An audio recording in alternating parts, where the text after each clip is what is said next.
Now I am going to present something to you that you probably already know about to a certain degree, but perhaps only on an intellectual level.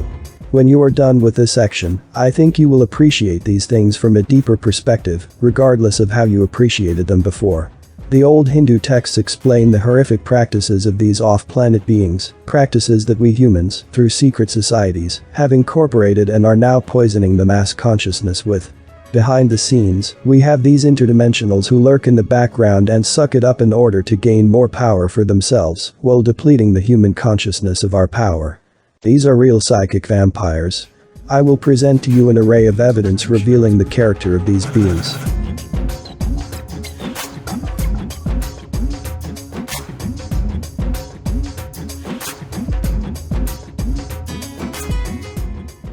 It's all in the open, no one is trying to hide anything, it's all embedded in the Hindu religion, but it is as if people don't see it, or they have a tendency to justify what these gods are doing for the sake of some kind of greatest good. I really don't know.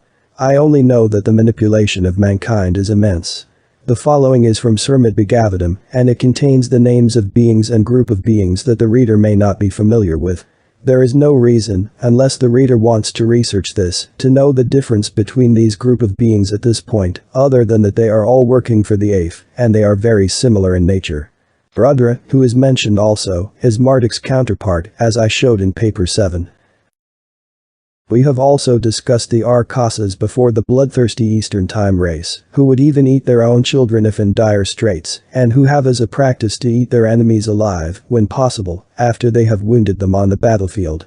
The blood rush they feel is supposedly enormous. They correspond best to the Syrians whom discussed in level 2. The other groups of beings included below are similar to the Rakshasas. As I mentioned, the following is taken directly from the Hindu Srimad-Bhagavatam. Quote 3. There are some types of living entities in the form of human beings, whose living conditions and eatables are most abominable. Generally they eat flesh and fermented blood, which is mentioned in this verse as Kadaj Savam. The leaders of such degraded men known as Yakas, Rakshasas, Ktas and Pikas, are all in the mode of ignorance. They have been placed under the control of Rudra. Quote 4. Then the Yakas, Rakshasas, ghosts and witches, who are habituated to eating flesh, transform Lord Shiva's incarnation Rudra, Tantha, into a calf, and milk out beverages made of blood, and put them in a pot made of skulls. We can understand that conditions are different on different worlds out there in cosmos, but it would be discouraging indeed if the above was the norm amongst star beings. Fortunately, that's not the case. What we see here are beings who are under Lord Marduk's command, and from being so, this must be something the Lord agrees with. They have been placed under the control of Rudra Marduk, as if he would help them out of their ignorance. Not so, the acts of the Rakshasas and others are commonplace on earth today. The webmaster of Vinaquits.org says it best. Quote 5. Rudra is the incarnation of Lord Shiva, and is in charge of the mode of ignorance in material nature. Another name of Lord Shiva is Ptantha, meaning master of ghosts. Rudra was born from between Brahma's eyes when Brahm was very angry at the four Kumras.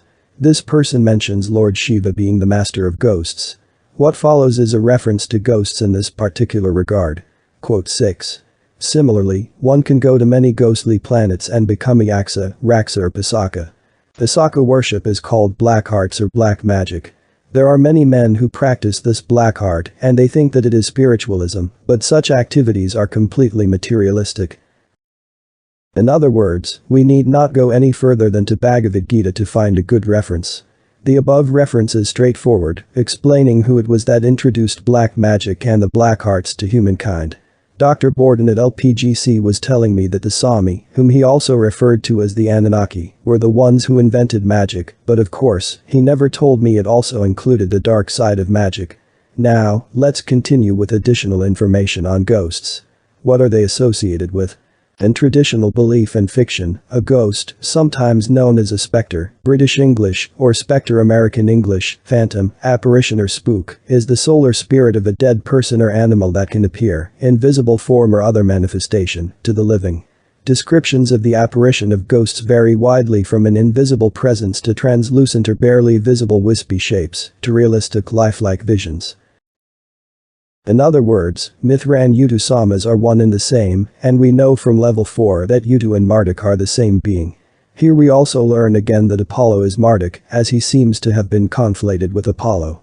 They are all sun gods, or sun gods, i.e. god sons, which is the term equivalent to the Messiah. Thus, those who claim that history repeats itself and Jesus Christ was not the first Messiah, but lived a similar life as his forerunners are basically correct. Another such deity is the Egyptian Horus Marduk, another sun god.